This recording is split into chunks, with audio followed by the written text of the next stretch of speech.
James Kaufman, World News Report today. Today is January 2nd, 2025. God bless you and yours, no matter where you are in the world. Please subscribe, give us a thumbs up, ring that bell for critical future updates. Ladies and gentlemen, we've had the Louisiana Troopers Association, the State Troopers Association, and the FBI address the situation that happened in New Orleans on Christmas Eve. FBI Deputy Assistant, full updates on New Year's Day terror attack. You will see the video. FBI Deputy Assistant Director, listen to this, Christopher Rea, not Christopher Ray, but Christopher Rea, addresses the media here. Let's listen. Good morning. I am FBI's Deputy Assistant Director, Christopher Rea. I'm from our Counterterrorism Division at headquarters. I'm also joined by Assistant Special Agent in Charge, Alethea Duncan, from our New Orleans office, who you heard from yesterday. I'm here to discuss not only the latest investigative information we have here in New Orleans, but I'll also let you know about other investigative activities outside of the state. I first, and most importantly, want to send our deepest condolences to the victims of this horrific attack and their loved ones. 14 innocent victims were killed in this senseless attack, and at least 35 were injured. We cannot ease the grief people in this community and across the nation are feeling at this time, but rest assured, we stand with you and in support of you. All the resources, and I'm going to go into that a little bit later, all the resources of the FBI are being focused on tracking down every piece of evidence, every lead, every interview, every potential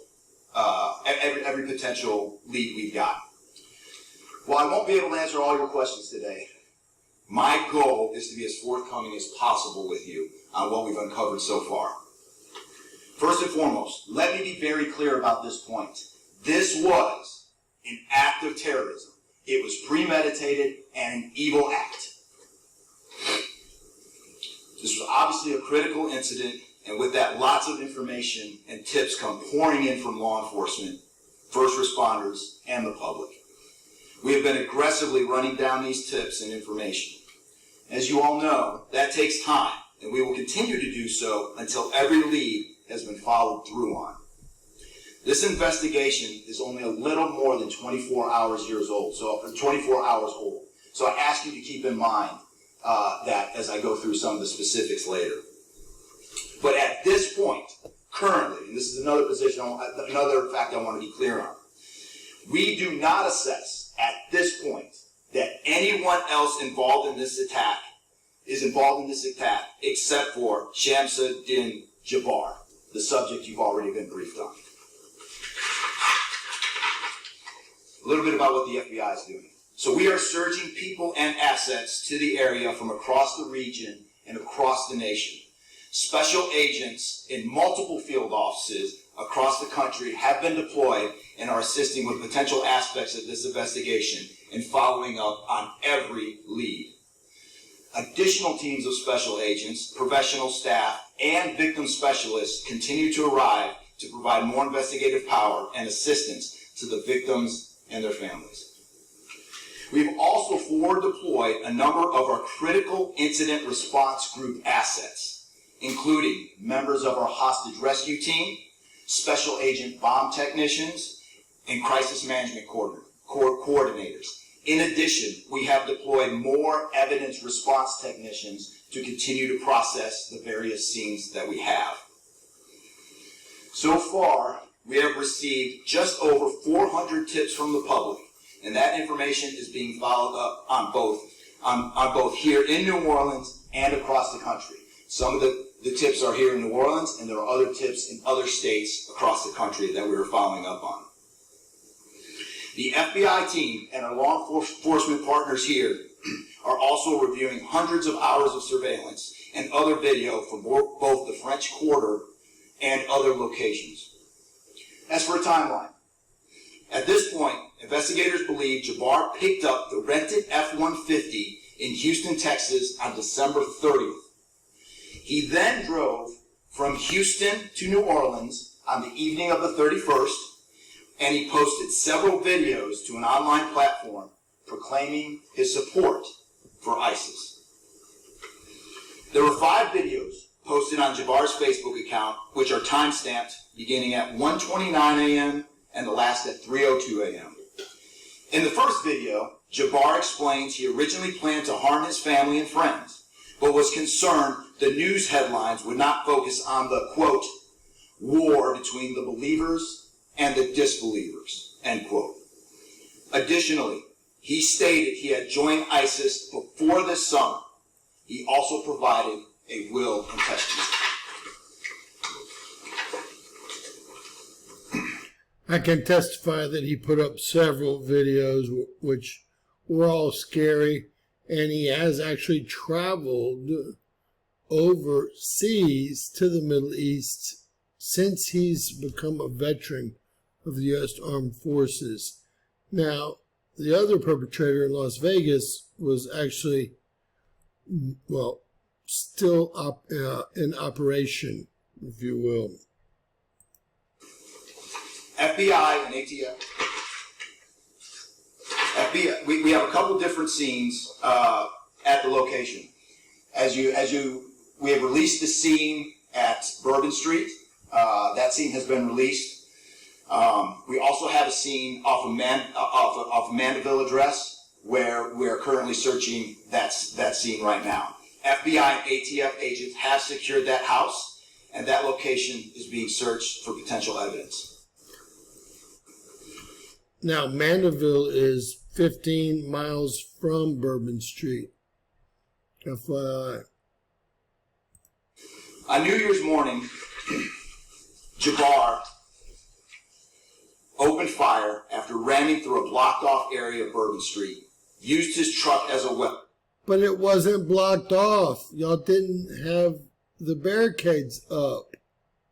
To run over the victims. Teams of specially trained victim specialists, again, as I said, are on the ground here in New Orleans, assisting survivors of the attack and loved ones of the deceased. We do not believe the public is in any danger around any of these locations. We're in more danger from the FBI than any of these guys. I'll assure you of that. 3 phones linked to Jabbar have been recovered, and digital media exploitation is a priority to see what is on the devices and determine if there are any other potential leads. Additionally, we have recovered 2 laptops and are currently reviewing them for any potential leads. Those laptops were recovered at the Mandeville address.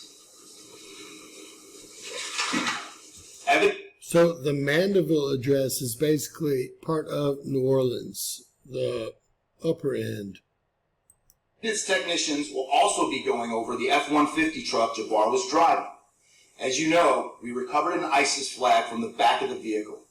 Jabbar declared his support for the terrorist group on social media, as I stated before, as he made his way to New Orleans.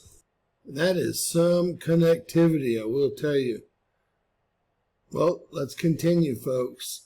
I didn't realize that he was stationed out of New Orleans now as well. They first told us that the truck came from Mexico and even gave us a route. FBI bomb technicians also recovered 2 IEDs in coolers, one from the cross-section of Bourbon and Orland Street, and the second at an intersection approximately 2 blocks away.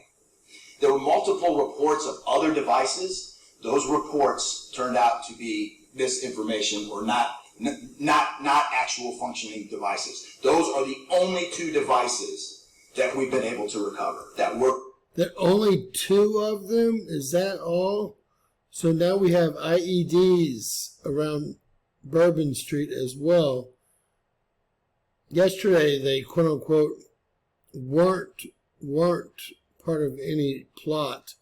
Today they're actual IEDs that are functionable that were recovered. Were functional. Both devices were rendered safe on scene. We did obtain surveillance footage showing Jabbar placing the devices where they were found. How convenient. Two other, as I said before, two other items of interest were determined not to be IEDs. A little bit about Jabbar. Jabbar himself was born in the United States and is a U.S. military veteran. We are looking in everything in his life. While we have interviewed many people who know Jabbar, we still need to talk to others. Whether you know Jabbar personally, worked with him, served in the military, or saw him in New Orleans or Texas, we need to talk to you. If you're ISIS, we need you to come on in and turn yourself in. We were told that there were over 1,000 ISIS cells here in the U.S. ready to strike by the CIA female whistleblower last night. You may not think you have relevant information, but what you know could tie in to one of our investigative leads. Specifically, we want to talk to anyone who was in the French Quarter on New Year's Eve or early on New Year's Day. That includes people spotted near one of the two IEDs on Bourbon Street. The IED was inside a cooler, and many people stopped. Now, you said you saw him placing them. Which is it? Now are you wondering or want to talk to someone that also saw him placing them? This is getting pokey and hokey. And looked at the cooler and then continued on their way. Let's be clear, again, we do not believe at this point these people are involved in this incident in any way. We want to speak to them as witnesses and want to know what they saw and when. I went down to the crime scene last night. It is very hard to put into words what it looked like and how difficult it was to see. Anyone with information can call us at 1-800-CALL-FBI or send digital tips to fbi.gov/Bourbon Street Attack. Early this morning, evidence response teams finished their work at the crime scene. Bourbon Street has been turned over to the city of New Orleans. As you know, there's also an FBI investigation in Las Vegas. We are following up on all potential leads and not ruling everything out. However, at this point, there is no definitive link between the attack here in New Orleans and the one in Las Vegas. And again, I'll preface everything with what I started with in the beginning, which was this is very early in an investigation like this. All right, and there you have it. They want to make sure y'all know there's no link to the two guys that were both stationed at the same fort with similar resumes. And there's no link between the fact they both rented their vehicles on the same application that I personally have never heard of, and that they were electric and trucks. It's like we're living in a nightmare and I can't wake up. Please share, subscribe, folks. Always remember anything's possible in Bizarro World.